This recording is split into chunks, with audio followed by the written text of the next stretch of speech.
시끄러워서 같이 못했어. 시끄러워서. 그러니까 이게 뭐냐면 막막해지더라고. 갑자기 예상하지 못했던 일이 딱 생기니까. 제가 아는 사람들의 집에 가거나 거처로 가면 피해를 줄 거고, 여관이나 여인숙 이런 데 가면, 호텔 가면 이제 신원이 CCTV 잡히니까 걸릴 거고, 그러면서 TV를 보고 있었어. 근데 야, 우리 당 국회의원들, 우원식 의장과 우리 당 국회의원들이 담을 넘어 들어가서 150명에서 전화를 해봤죠. 제가 옛날에 저랑 관계 있던 당직자들 전화해서 야, 지금 몇 명 들어가냐? 지금 어떠냐? 했더니 150명 이상은 들어온 것 같아요. 그래서 제가 다시 집을 풀었어요. 그럼 끝났네. 근데 여기서 제가 뭘 느꼈냐면, 이번에 만약에 우리 국민들이 더불어민주당에 다수 의석을 안 주셨으면 계엄을 해제를 못했을 거예요. 그러니까 군을 동원해서 무장한 군인들이 실탄을 들고 막 국회로 뛰어오는 그런 상황이지만 우리 국회의원들이 몸을 던져서 그 계엄령을 해제시켜버렸잖아요. 지금은 바깥에서 데모하는 사람들이 더 중요한 게 아니라 더불어민주당의 국회의원들이 바로 이런 위기를 막아준 영웅이었다 이렇게 얘기하는데 박수 한번 주세요. 네. 그러니까 민주당 국회의원들이 계엄을 해제하지 않았으면 저는 지금도 우리 여기 처와 있지만 얼굴 보고 싶어도 못 보고 캐리어 들고 거리를 헤매고 있었을 거 아니에요.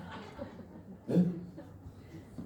이게요, 지금은 웃지만 그래봤던 수비의 경험을 해봤던 저로서는 잘못한 것도 없이 떠돌아다녔고 잘못한 것도 없이 끌려가서 맞았던 저 같은 사람은 그 시절 다시 생각을 나서 끔찍한 거예요.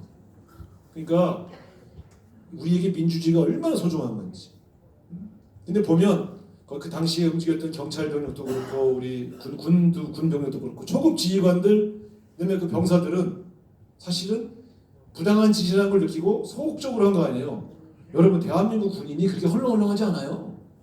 걔들 일당백한 애들이에요. 정말 엄청난 군인들이거든. 걔들이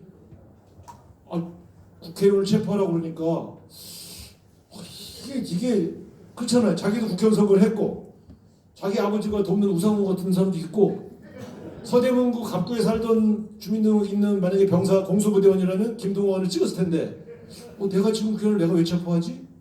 이런 생각을 하겠어요, 안 하겠어요?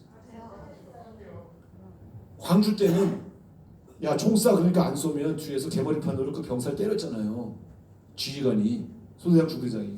그래갖고 얘들이 나가 사람을 대검으로 찌르고 그러면서 다 같이 비극이 된 거 아닙니까? 근데 이번에 애들은 어쨌든 그런 지시를 소극적으로 이행하거나 사실 거부한 거죠.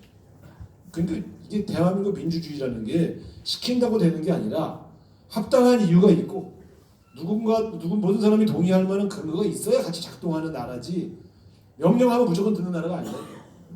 이번에는 경호처 경호관들이 지시를 했단 말이에요. 여기 지키라고, 대통령이 체포하라고 다 막으라고. 이 사람들이 난 싫다고 그러면 안 막은 거 아니에요. 두 번째,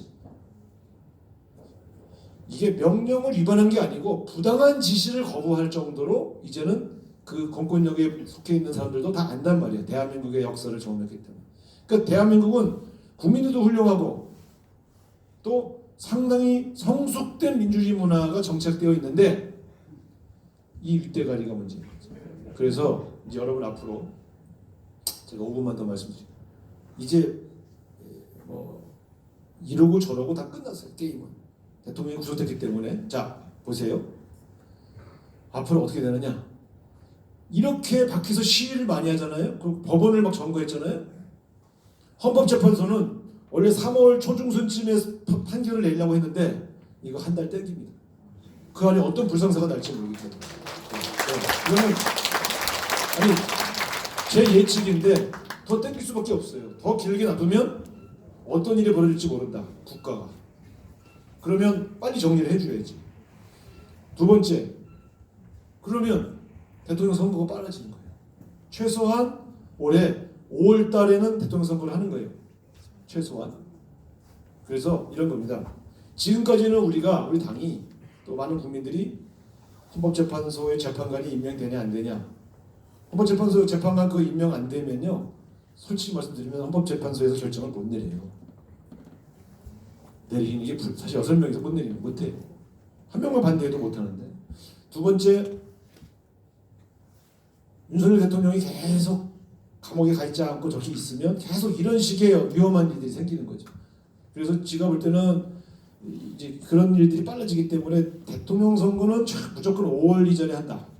늦어도 5월 달에 한다. 이렇게 생각하면 이제 우리 민주당이나 우리 국민들이 볼 때 헌법재판소는 첫 번째로 돌아가게 하고 대통령에 대한 수사와 처벌은 이제 법률기관에서 알아서 하게 하고 우리는 뭘 준비해야 되냐?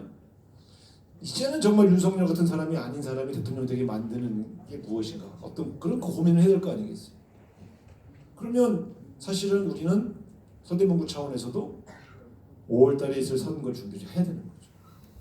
저는 그런 측면에서 이게 정략적으로 누구에게 유리하다 불리하다 이런 생각을 할 게 아니라 이제는 어느 당에서 후보가 나오든 좀 저런 이 근본을 알 수 없는 무슨 짓을 벌일지 모르는 사람들보다 좀 검증된 사람. 그래도 국회의원을 해봤거나 도지사를 해봤거나 시장을 해봤거나 뭐라도 해서 그 사람이 하는 일들을 한 최소한 7, 8년, 6, 7년은 좀 지켜봤던 그런 사람들이 다음에 대통령이 돼야 된다고 보는데 전 그런 면에서 솔직히 말씀드리면 이번에 고생은 했지만 국민의힘의 윤석열이 가장 오른팔이었던 당대표 누구죠? 그 사람도 위험하다고 생각해요. 그래서 그 당에서도 좀